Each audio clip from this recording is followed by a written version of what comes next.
Vice Mayor, this resident would like to have more time. He'd like to give a short report. I know it's at your discretion, so. 3 minutes. No more time.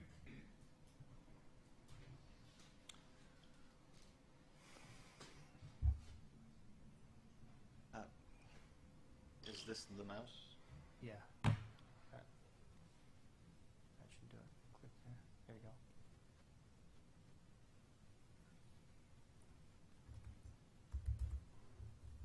My name is Adrian McGilley. Thank you very much, Mr. Bryant, for that very thorough presentation. And I learned a lot from it, and I see just how complicated the situation is and how long a period of time this work has been going on. And it gave me a bit of an understanding of how in the end it might appear like certain details weren't being communicated to the public because perhaps they had taken place a long time ago, or perhaps because they were very complicated. I took the time to prepare a presentation talking about two things, and it looks like I'm not going to have time to give it, so now I'm going to try and figure out what parts of it to give. Basically, I feel like in the end there was an appearance of bias towards, in this slide I say towards the developer, but now I would say more towards tree removal or away from tree preservation. I would like to show some steps that I think should be considered that would allow us to retain the trees, and I would encourage the council to pass a motion to reconsider the design. I think what I'll do is skip very quickly through these. There was no mention anywhere of the value of the trees being removed. There were no notices put on the trees to alert residents about their removal. 33 trees are being removed, and there was not one notice put on any of those trees. Look at all the people that came out to talk about these eucalyptus trees. 5 of them are slated for removal, and it created all of that feedback. So I don't understand why that wasn't done. If that had been done, more residents would have spoken up. So this business of no one speaking up for the trees, I feel, is because of that. It's true that the edits to the Arborist Report appear to be fairly benign. However, they did remove this column from the Arborist Report. The column called Reason for Removal is in an early version of the report, but here it is missing from the final version of the report. Why? Why would that be done? I find that troubling. There's no mention of this temporary parking lot when the design was presented to the City Council. And yet, it's crucial. It's a crucial reason for the trees being removed. So when you present that after the fact, it just creates doubt in people's minds about transparency and full disclosure and those matters. And that's part of the problem here. Why wasn't that mentioned to the City Council when they were approving the park design? I don't understand that. And that is one of the reasons that we're here now. There was a slightly misleading statement by a city staff member. I'm going to skip that. Thank you very much. That's it? That's it. No, no, it's 3. No, it's 3 minutes. But you can come and keep going through the slides. No, there's no. Brian, it's 3 minutes. Every speaker gets 3 minutes. Ask the city No. attorney. It's been done here before. It's Why before yes? it's my prerogative. No, Why before yes and now no? you'd have to ask the person in charge at that time. Ask the city No. attorney. There's a precedence for this. Hi. Public comment? Yes, it is. Okay, thank I you. have 3 minutes. Yes, you do. My name is Jennifer West. I'm just going to read these slides, which says City staff at Archstone's direction modified agenda of March 20th meeting and got trees on Powell recategorized from valuable street trees to worthless nuisance trees. Transparency. I like transparency in our government. Steps for keeping some of the trees. 1, we could find alternative parking solution for PRC. It sounds like that was tried, but perhaps at this time there may be other options available that weren't considered. I know there are a number of property owners in that area.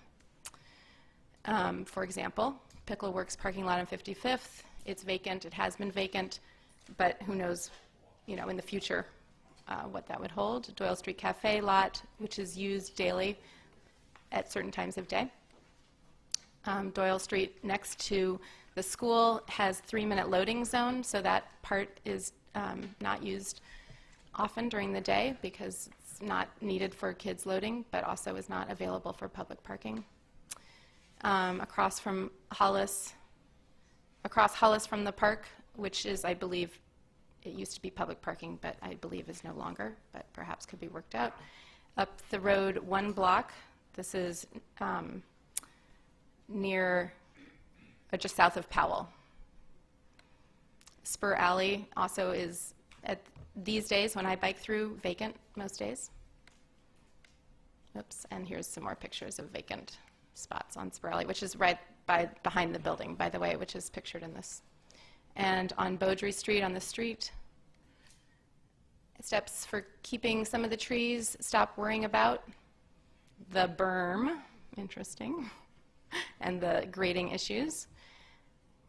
I think it's less than it originally said, actually, in the Arborist Report. There is a berm in the park right across Doyle Street, which is called Stanford Park. It was designed that way with the berm. So keep the trees with the berm, or move the trees off-site and then put them back afterwards. This was an idea that Councilmember Brinkman also suggested. Who pays probably won't make the same mistakes again. The motion to reconsider requires 1 council member to second and a total of 3 votes to pass. Voting in favor shows a commitment to transparent government, informed decision-making, and the preservation of mature trees and the environment. Thank you. Thank you. That concludes my comments. Okay, council comments? Yeah, Or is there anybody else who wants to speak on this item? yeah, there's other people. Well, Andre, you have to stand up.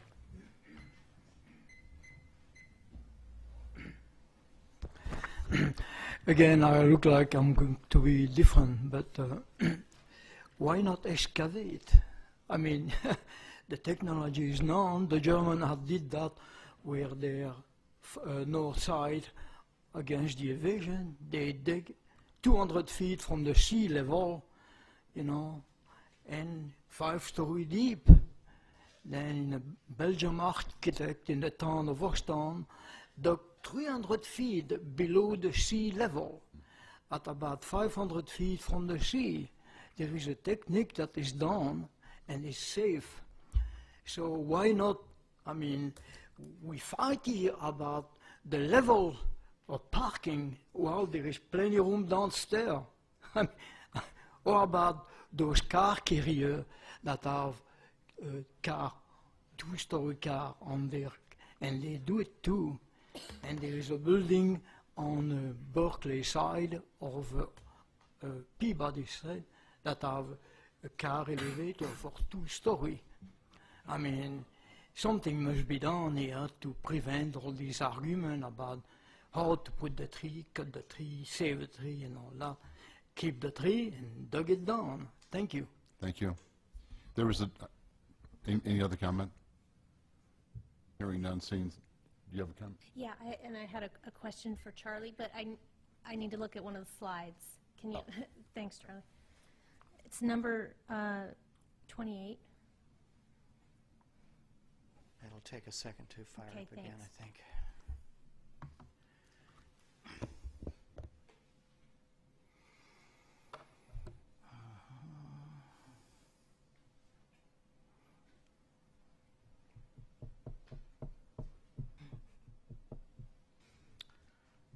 Okay.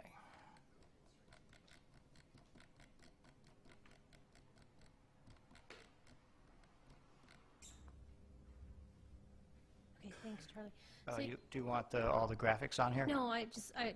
wanted to talk to you for a second. Okay. So the parking lot here, you mentioned that one of the things that you had looked for was alternative parking nearby, and you Right. mentioned, I think, both Bear and Novartis. Correct. How far away would those lots be? Well, Bayer, it's off this slide, but just to the south here on the south side of Spur Alley, there's a big parking lot there. Okay. And the building is occupied by Bayer.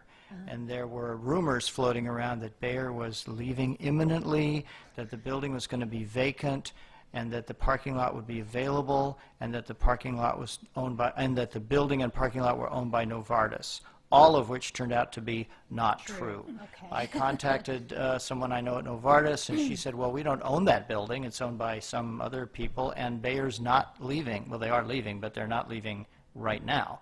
So that parking lot is not available. She did say that she would look around and see if there were any other Novartis or Bayer lots in the vicinity that might be available, and she never came back with anything. Okay. And so I'm going to ask something that's a little crazy here, but the Greenway, we own this, right? Over here? Yes, the last little strip. Yeah. What would it take to put, I mean, I don't know when we're going to remediate that or what the plans are for that, but what if we use that for temporary parking? It's hard to tell here how large it would be or if people could be accommodated there. Yeah, you could probably do that. Let me just say one thing, though, before you go any further with this train of thought. Okay, here's this notorious temporary parking lot. I had a conversation this morning with Archstone, and you notice that this bumps out here a little bit. I asked how come the fence can't bump out all the way down here. I'm not sure exactly what the answer is. Perhaps they need this area here for construction staging and they don't need this. But let me just say, if it's the will of the council to preserve these trees along here, we'll figure it out. We'll figure out a way to do it. And we'll work with Archstone and we'll figure out a way to accommodate these 41 parking spaces without taking these trees out. Let me also just say in response to one thing that Mr. McGilley said, this temporary parking lot is not the driving force behind removing these trees. The idea of this temporary parking lot here is a relatively new thing. When we sat down and scratched our heads and tried to figure out, well, how is this jigsaw puzzle going to work when we're having to build a new parking lot for them and we're going to have to park them somewhere else? Well, it'd have to be over here. The notion of removing these trees has been there from the get-go. As I tried to point out in my presentation, it wasn't maybe we were all unenlightened, but it was not in anybody's consciousness, staff, developer, city council, planning commission, or any of the citizens who ever came to any of the previous public meetings to preserve these existing trees. So we just assumed they were going to be gone. And therefore, they weren't a factor in laying out this parking lot. So this parking lot is not the reason the trees are going away. Okay. Thank you. Okay. Any other comments? You know, I had another idea, and it was in the last slide. It was one of my comments, but I kind of agree with Andre. Andre's had two good ideas today. I know he gets a lot of good ideas, but Not in 1,000. But there's a lot of places that they can relocate trees, and I would like to have Pixar did it. They relocated trees. They brought them out of the ground. They put them back in the ground. I'd like to look and see what the cost would be to relocate a couple, or the good trees from that site that might be able to be relocated. Yeah, one thing that you might be able to do, I don't know, the arborist would have to weigh in on this, but maybe you take the trees out and go store them somewhere, and then you go ahead and build this plan, but instead of new trees, these trees here are the existing trees. That was my you're saying. idea. So we have plenty of, what it would do is I propose that we take them down to the building, the old Key Lock building. Oh. Store them right there, so it looks like when you come into town, it There's some softens trees. it a little bit. But then people want those trees back after. Well, that's different. that's a different problem. But I mean, what I'm saying, I just think what I'm proposing is like a tree library. So when Right. store them there, we have to. I know it's going to be a cost for Maurice to do it, but it would allow the trees to be safely stored, because the trees that we're talking about trying to be reused are in a construction site, so things happen. So if we safely get them out of there, store them, then bring them back to this site, another site in town. I know it's challenging to try to box up and move existing trees. I know Pixar did it. I think those were somewhat different circumstances, but it can probably be done, but I think an arborist would have to weigh in on Well, that. I'd like to have that. I'd like to see if Well, we can explore that's my suggestion.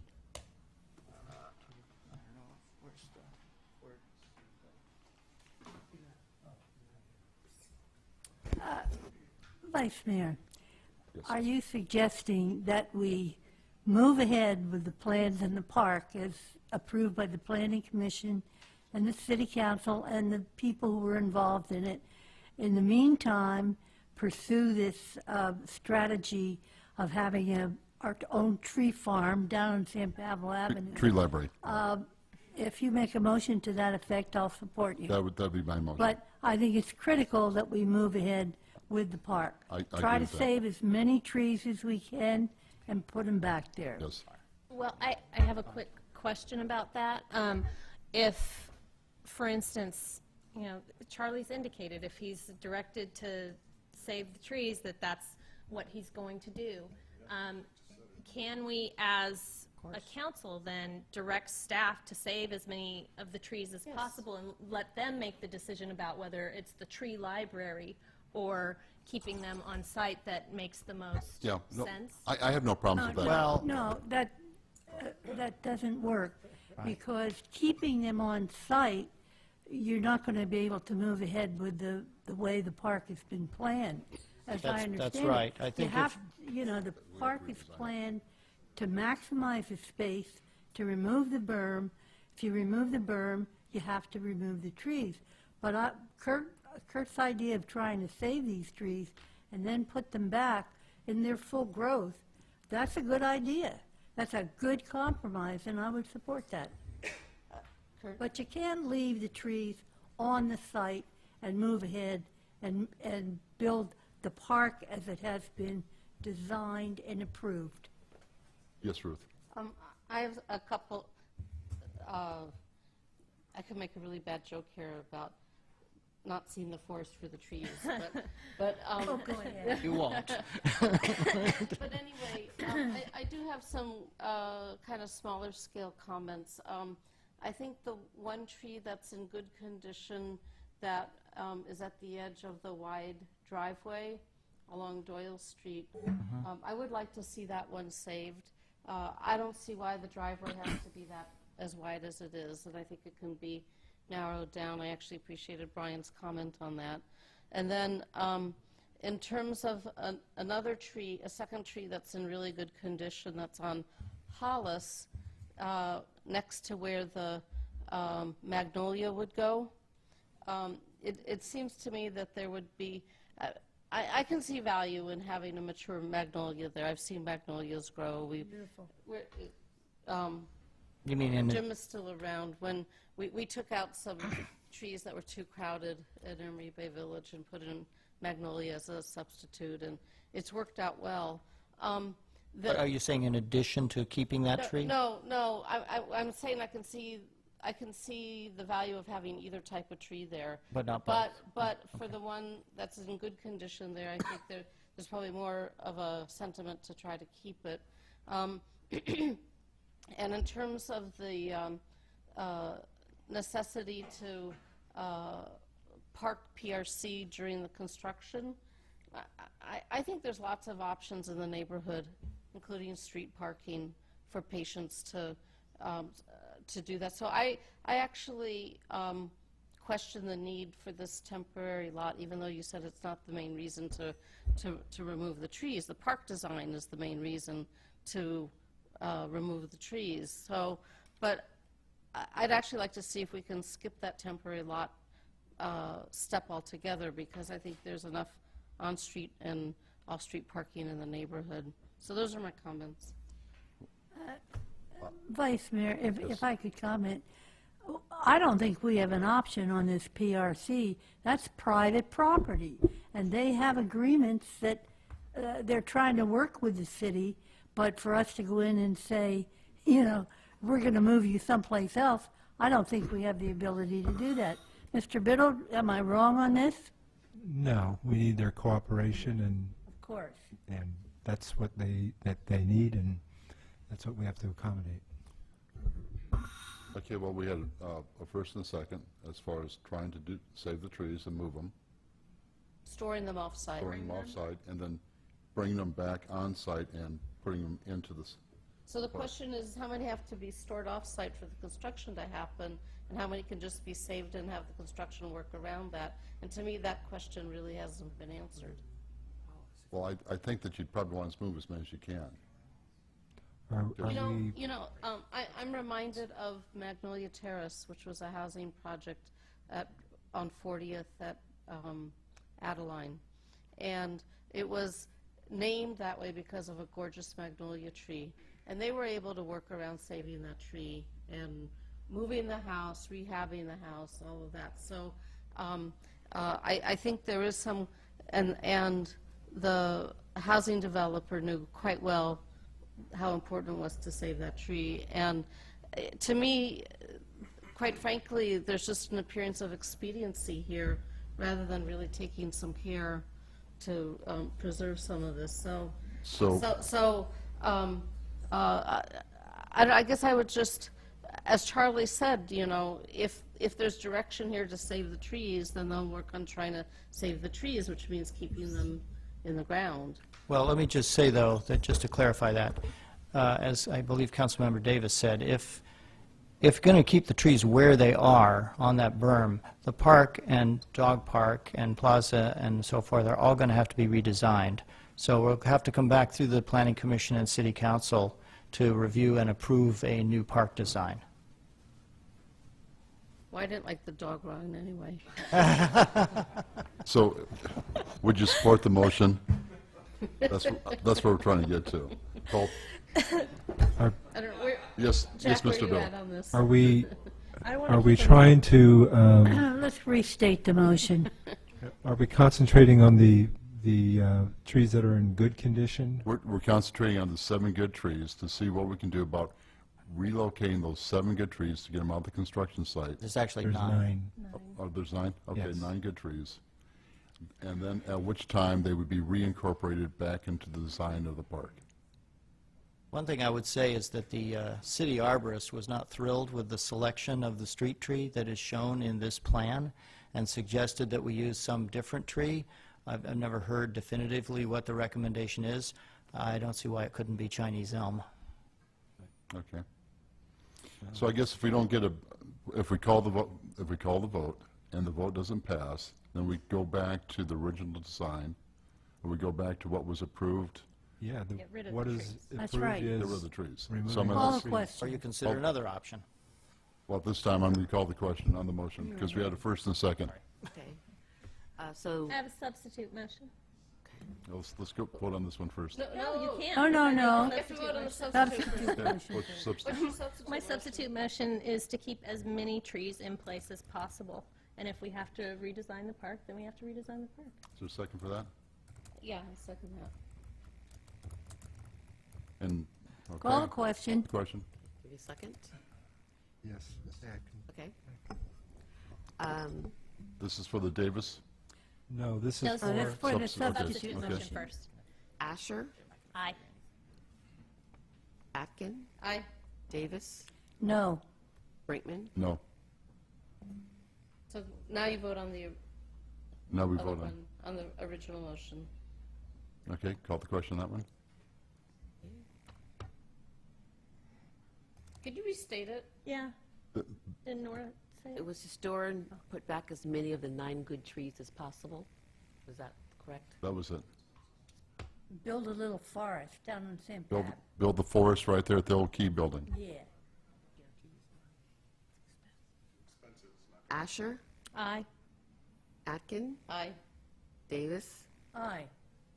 Brinkman, Aye. and Mayor West, of course, has Just to been- clarify, we don't know how much this is going to cost, but I'm assuming that It's going to be cheaper than redesigning the park, Charlie. You betcha. well, I'm assuming that the council is giving us authority to take this from the major maintenance fund as we have recommended. Yes. we will Moving along. Here we go. come back with a Thank you all for hanging Firming in. resolution. Thank you. Bring back your everyone. resolution. You can't leave. Everyone wants to listen to PG&E, or not PG&E, No, AC Transit. AC Transit. We have AC Chris has Transit. been here for hours and hours. Yeah, they've been here a long time.